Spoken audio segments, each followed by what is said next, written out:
Hello दोस्तों, स्वागत है एक बार फिर आज आपका बीके स्टडीज़ के यूट्यूब चैनल में। आज हम आपके लिए लाए हैं भारत के वाइसराय या गवर्नर जनरल भाग 3। देखिए, पिछले वीडियो में हमने पढ़ा था 1858 से 1899 और 1899 से 1926 तक के वाइसराय के बारे में। आज हम चर्चा करते हैं 1926 से 1947 तक, और फिर एक बार सबको एक साथ एक ट्रिक के माध्यम से पढ़ेंगे। जैसे कि आपको पता है, वीडियो के अंत में मैं आपको एक ट्रिक देता हूं जिससे आप इनका क्रम याद रख सकें। साथ ही डिटेल भी आपको बताता हूं, और जिन प्रश्नों को परीक्षाओं में शामिल किया गया है उन डेट और उन टॉपिक को भी इसमें शामिल किया जाता है। तो आइए शुरू करते हैं आज का वीडियो। सबसे पहले आते हैं लॉर्ड इरविन। 3 अप्रैल 1926 से 1931। तो याद रखेंगे, लॉर्ड इरविन का कार्यकाल 5 साल का था। कितने साल का था? 5 साल का। 3 अप्रैल से 18 अप्रैल। अब देखें, इरविन के कार्यकाल के दौरान गांधी जी ने 12 मार्च 1930 ईस्वी में सविनय अवज्ञा आंदोलन की शुरुआत की थी। याद रखें, 12 मार्च 1930 ईस्वी में सविनय अवज्ञा आंदोलन का प्रारंभ यानी सिविल डिसओबीडेंस मूवमेंट की शुरुआत की थी। ठीक है। इरविन के कार्यकाल में 1919 ईस्वी के गवर्नमेंट ऑफ इंडिया एक्ट की समीक्षा करने के लिए साइमन कमीशन, याद रखेंगे कौन सा कमीशन? साइमन कमीशन 1927 भारत आया। भारत आने पर इसका बहुत विरोध हुआ। क्यों? क्योंकि इस कमेटी में कोई भी हिंदुस्तानी व्यक्ति नहीं था, इसलिए इसे वाइट मैन कमीशन के नाम से भी जाना जाता है। 1928 में साइमन कमीशन नियुक्त किया गया। देखिए, साइमन कमीशन के विरोध के कारण ही लाला लाजपत राय को लाठियां पड़ी थीं, और लाला लाजपत राय की उन्हीं लाठियों की चोटों के कारण मृत्यु भी हुई थी, जिसके कारण भगत सिंह और राजगुरु द्वारा असेंबली पर बम फेंका गया और सैंडर्स की हत्या भी आई। तो ये कारण बने, एक पटकथा बनी। तो इसमें पटकथा में मुख्य क्या था? Simon commission.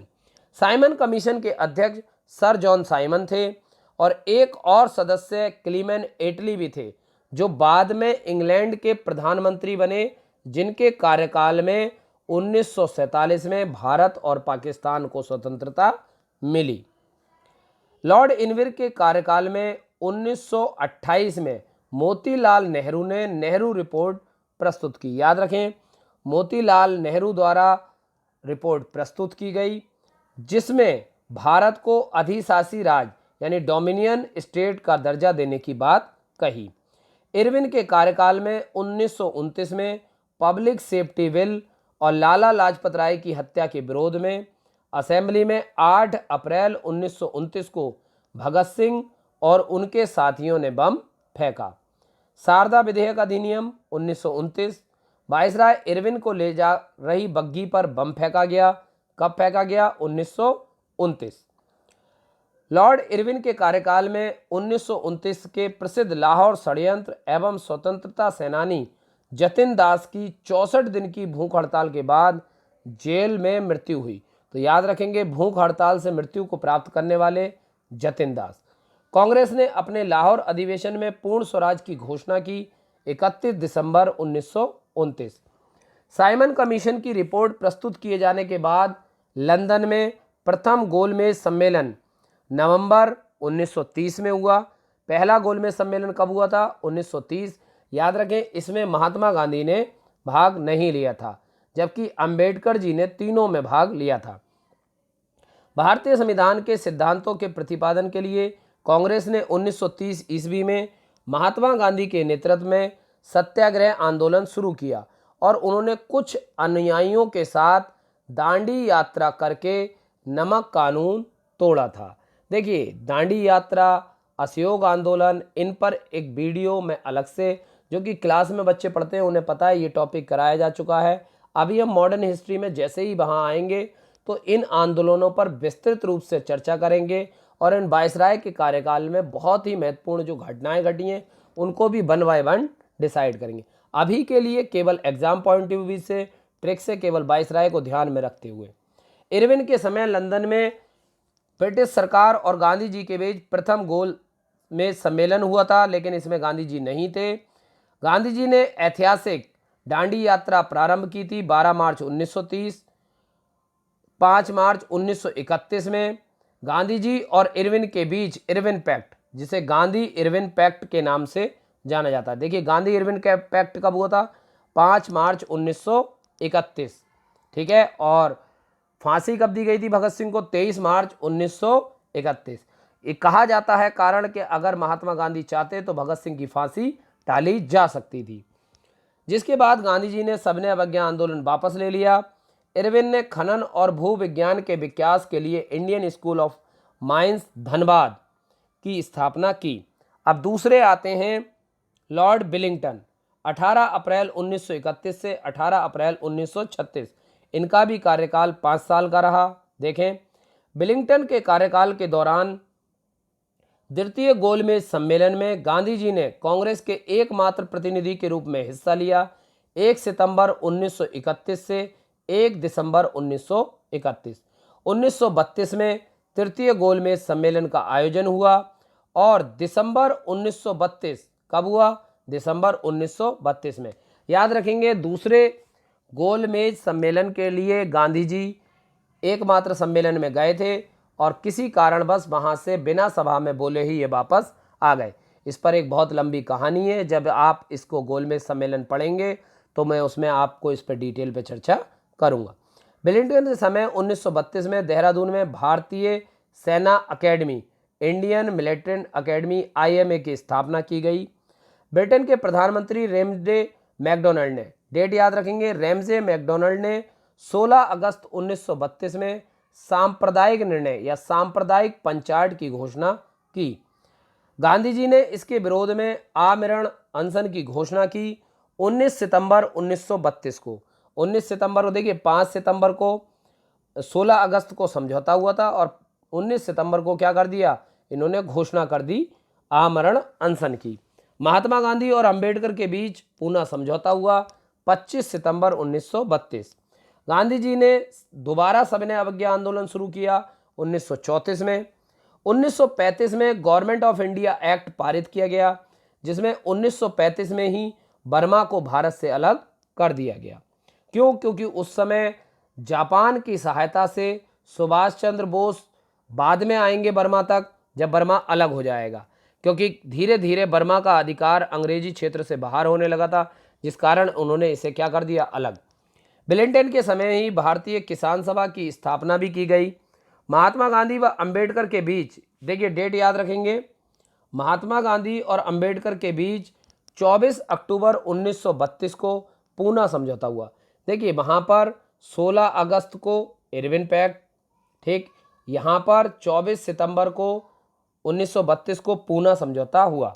भारत शासन अधिनियम पारित हुआ कब? 1935 में। अब बात आती है तीसरे वायसराय लॉर्ड लिनलिथगो, 1936 से लेकर 1943। देखिए इनके समय में ही द्वितीय विश्व युद्ध प्रारंभ हो चुका था, जिस कारण इनका कार्यकाल भी बढ़ा दिया गया था। तो याद रखेंगे 1936 से 1943। और द्वितीय विश्व युद्ध किसके कार्यकाल में प्रारंभ हुआ? तो लॉर्ड लिनलिथगो।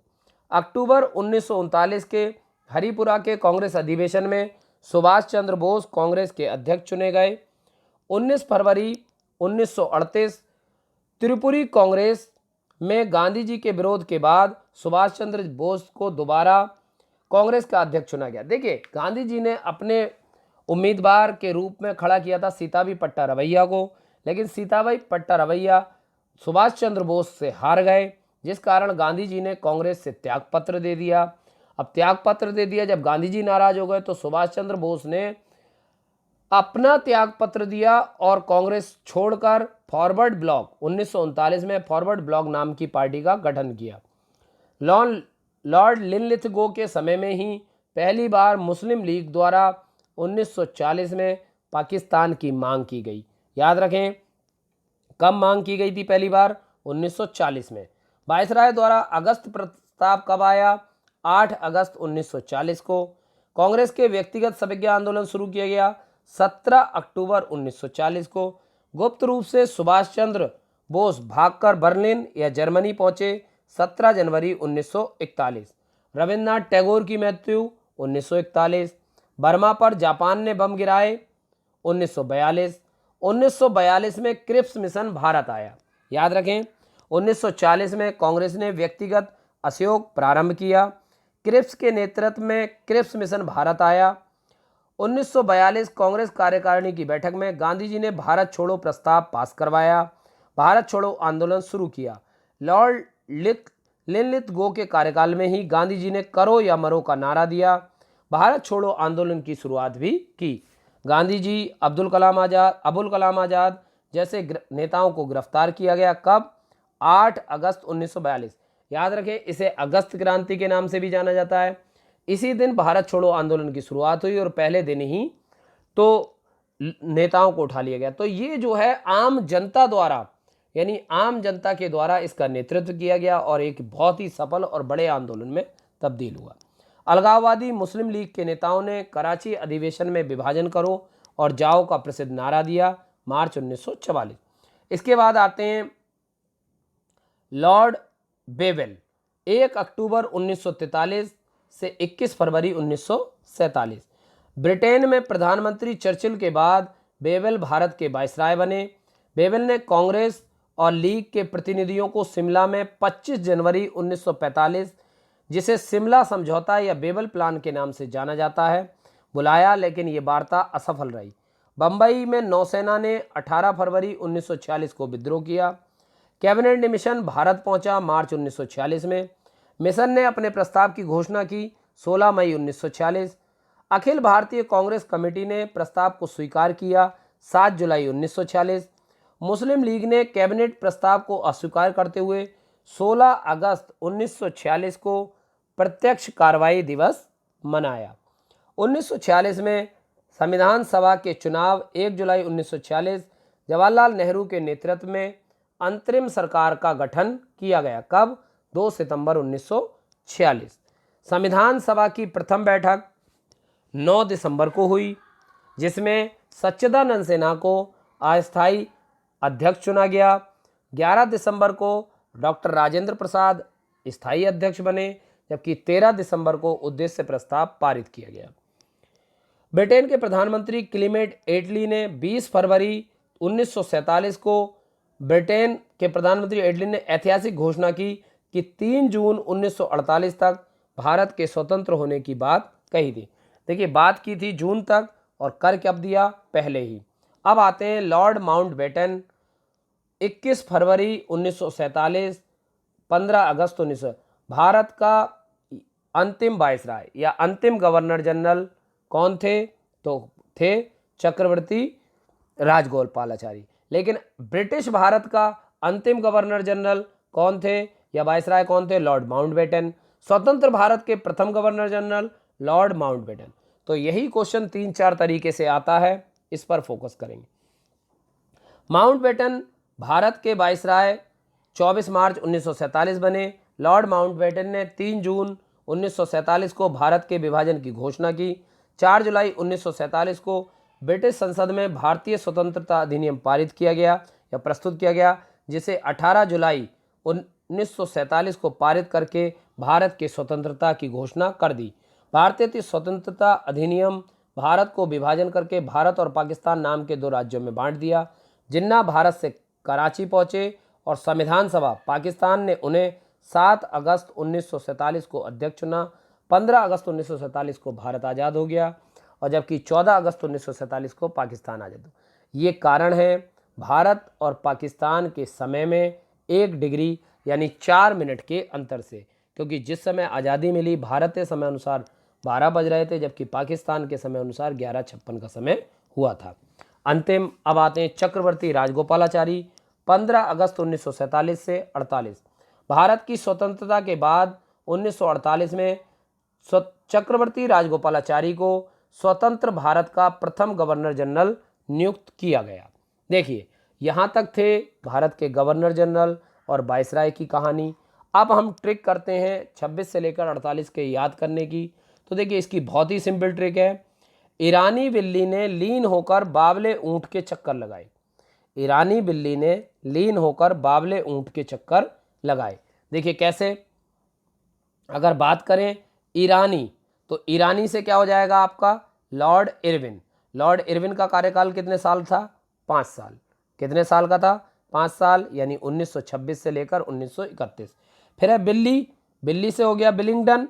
बिलिंगडन का कार्यकाल कब से है? 1931 से लेकर 1936। फिर आते हैं लॉर्ड लिनलिथगो। लिनलिथगो, अगर इन पूरे वर्ड में अक्षर देखें कितने हैं? 7। देखिए इनका कार्यकाल भी 5 रहा, 31 से 36। अब आते हैं लिनलिथगो, कितने अक्षर है? 7। तो ये 1936 से लेकर कब तक रहे? 43 तक।